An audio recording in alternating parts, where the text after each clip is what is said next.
As we dive into the myth of vampires, I want us to think about where these stories began. Have you ever wondered why tales of these nocturnal creatures have captivated us for centuries? What does this fascination say about human nature and our fears? If you look at it, vampires might represent the dark side of humanity. They are beings that exist on the edge of human morality, blending both fear and allure. What does this duality tell us about our own internal struggles with the concepts of power and mortality? Interestingly, many cultures have similar vampire myths, yet each version reflects a unique element of their society.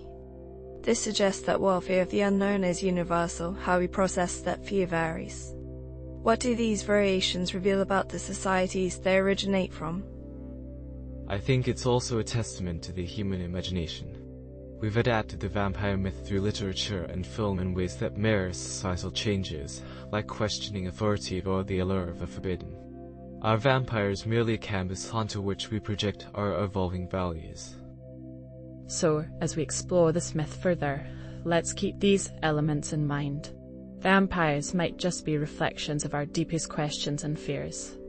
What could be more human than that?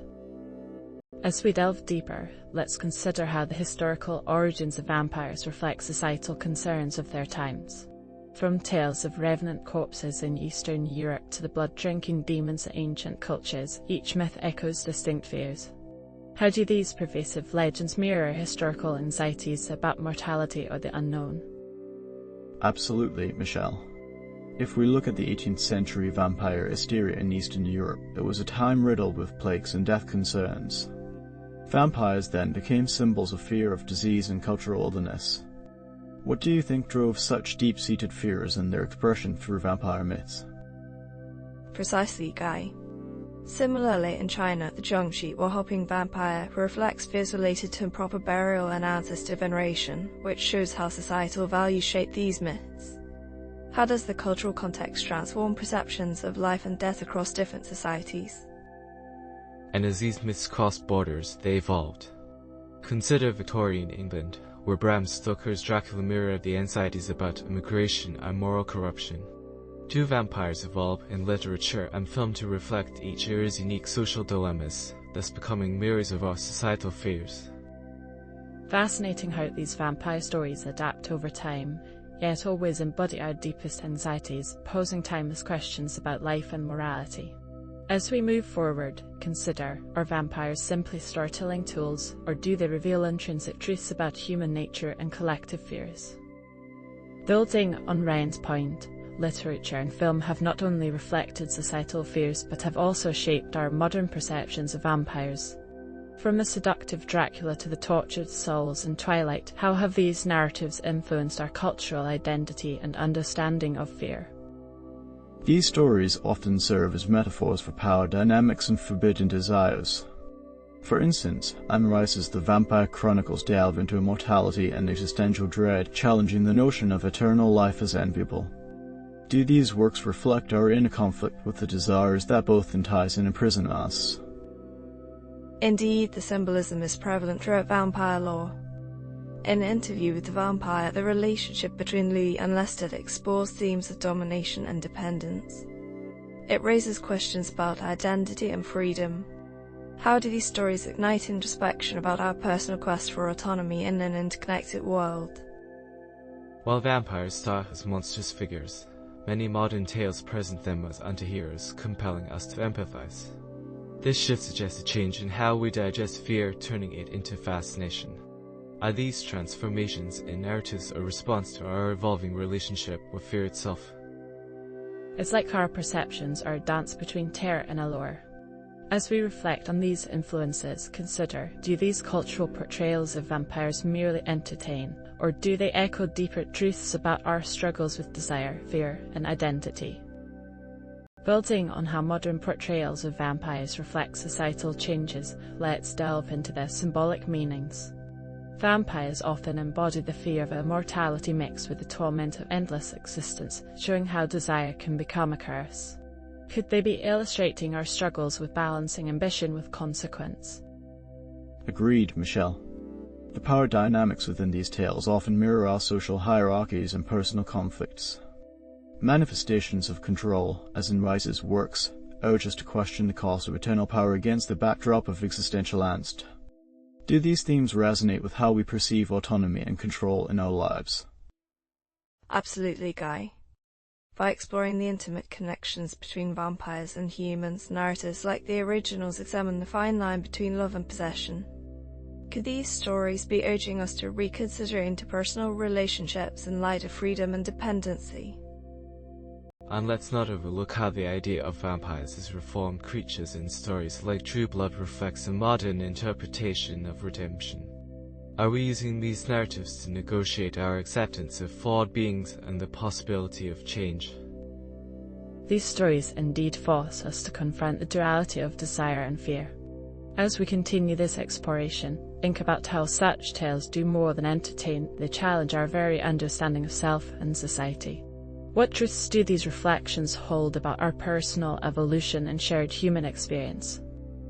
Continuing our exploration into scientific angles, let's ask, could legends of vampirism be symbolic of real medical conditions? Disorders like porphyria and rabies pose intriguing parallels with vampire traits. How do these scientific insights reframe our understanding of myths rooted in fear? It's fascinating how symptoms of these diseases might mirror vampire lore. For example, porphyria sensitivity to sunlight and rabies hydrophobia create eerie echoes of vampire traits.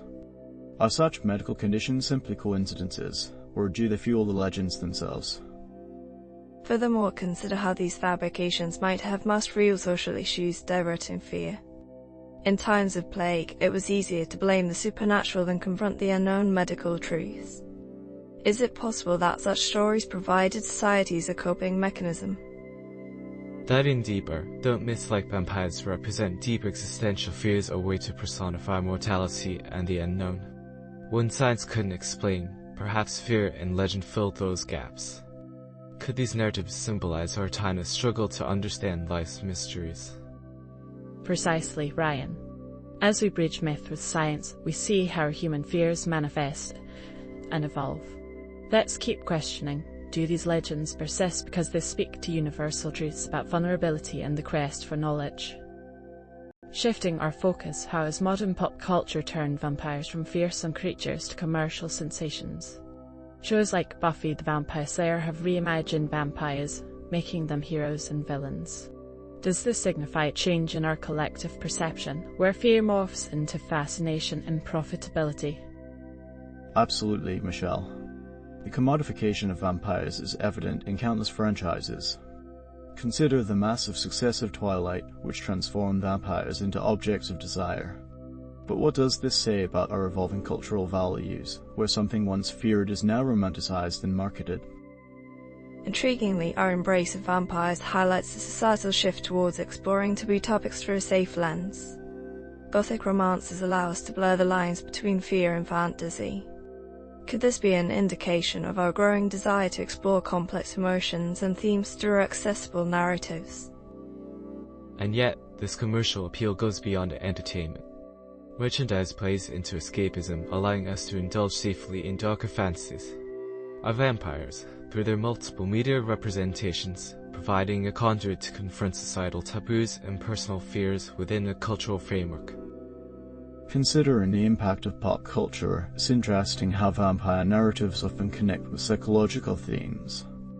They present a mirror to our inner darkness, probing desires that might be uncomfortable to acknowledge. Do these portrayals reveal an ongoing quest to explore our subconscious fears and desires safely? Indeed, Guy. Vampires encapsulate complex emotional states, uncovering layers of taboo and fascination. They allow a narrative journey where we process hidden aspects of identity. Could these stories encourage self-reflection about the duality of attraction and aversion within us? Adding to that, these narratives sometimes serve as a coping mechanism, allowing audiences to confront themes of alienation and acceptance within a fictional framework. Two vampires, therefore, act as avatars through which we explore the intricacies of belonging and otherness in society.